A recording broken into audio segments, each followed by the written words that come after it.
Tom Clancy's Without Remorse. Before I get started, remember to like, comment, subscribe right down there in the corner.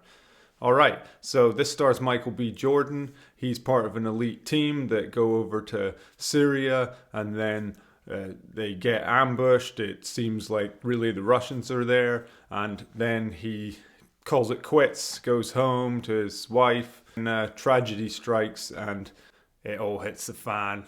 It goes hardcore. He takes care of business. It's the basics of it. The cool little connection for me here is I was recently in Journal for Jordan, which also stars Michael B. Jordan. He wasn't actually there the day I was there, but I did get to see the prolific director at work, Mr. Denzel Washington, so that was awesome. And also Jamie Bell, he's involved in this movie, and he did a show on AMC called Turn, which I did quite a few days on, so I got to see him at work there too, so that was kind of cool. So I had a couple of connections to this movie.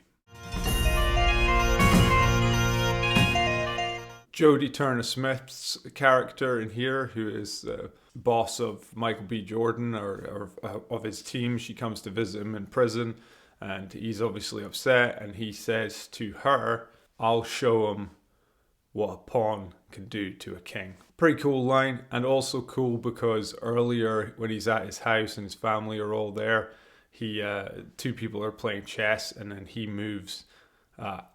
I don't remember if it was a pawn or whatever, but he moves the chess piece, so it proves that he knows how to play that chess game.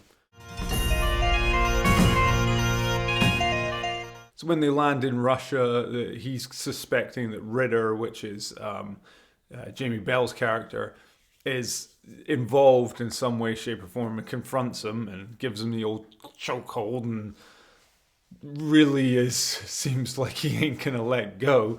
And it's a pretty intense scene.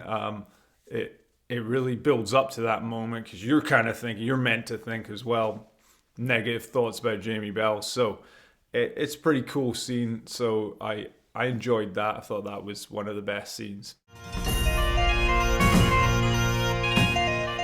I mean, I'll go with the guy himself, Michael B. Jordan.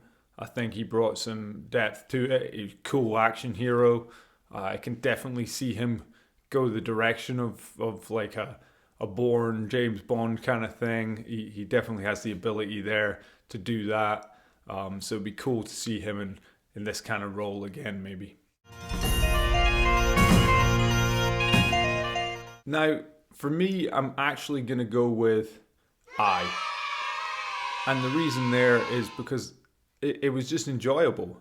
It was like an action movie that had some depth to it, and it was just well acted, and it was just fun. There were things that, felt obvious, but it was still an exciting movie, an enjoyable watch.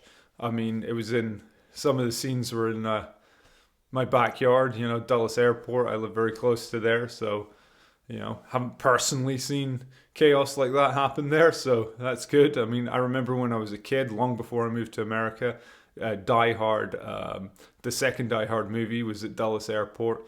I wouldn't have had a clue where that was, really, to be perfectly honest with you, and now I live right by there, so that's kind of fun. So it was fun to see Dulles in there again as well. But yeah, an I for me.